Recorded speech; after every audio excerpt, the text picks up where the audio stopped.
Mataimakin shugaban ƙasar Iran ya bayyana cewa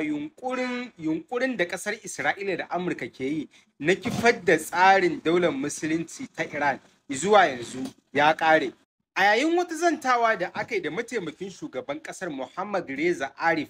wanda ya kasance mataimakin Masoud Pezeshkian shugaban ƙasar Iran, ya bayyana cewa Controller General na Majalisar Ɗinkin Duniya Antonio Guterres ya shaida masa cewa biyo bayan yakin kwanaki 12 da gabata tsakanin Iran, Amurka da kuma ƙasar Isra'ila, zuwa yanzu yunkurin kifar da daular Musulunci ta Iran ya zo ƙarshe. Sakataren Majalisar Ɗinkin Duniya Antonio Guterres ya shaida cewa batun yunkurin kifar da daular Musulunci ta Iran bayan yakin kwanaki 12 lamarin a halin yanzu ya zo ƙarshe. A cewar mataimakin shugaban ƙasar Arif, yayin da aka tattaunawar a kafafen watsa zumunta na gwamnati a cikin ƙasar ta Iran, sai dai har zuwa wannan lokaci ba a bayyana gurin da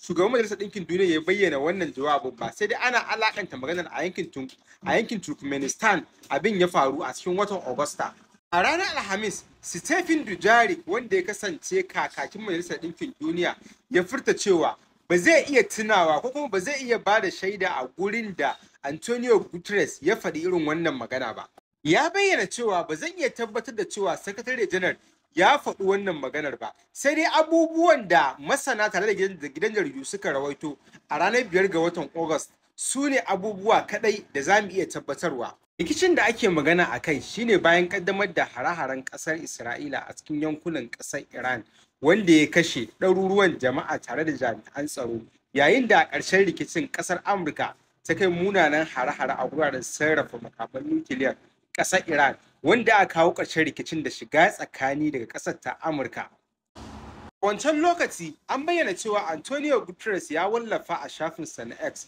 inda ya bayyana cewa yana cikin damuwa sakamakon amfani da matakin ƙarfin soji wanda ƙasar Amurka ta akan ƙasar ta Iran, wanda ya bayyana haka a matsayin wani babban abin damuwa wanda ka iya haifar da tashin rikici tsakanin ɓangarorin guda biyu. Waɗannan kalamai na Arif sun zo ne kwanaki uku wanda shugaban ƙasar Amurka Donald Trump ya gargaɗi ga ƙasar Iran akan kai sabon wani. Shugaban ƙasar ta Amurka Donald Trump ya yi ƙarfin gargaɗi akan cewa ƙasar Iran za ta fuskanci sabbin hare-hare daga ƙasar Amurka, kuma sai ƙasar ta yi yunƙurin ƙara kunna shirin mallakar makaman nukiliyarta. A yayin bikin cika shekaru 250 da kafuwar rundunar dakarun ruwa ta ƙasar Amurka a jihar Virginia, shugaban ƙasar ta Amurka Trump ya ayyana harin da ya kai a ranar 22 ga watan Yuni a kan ƙasar ta Iran. Harin da aka kammala cikin cikakken tsari tare da dakarun tsaro kuma cikin nasara aka aiwatar da shi. Ya bayyana harin a kan lokacin da aka yi harin. Ƙasar Iran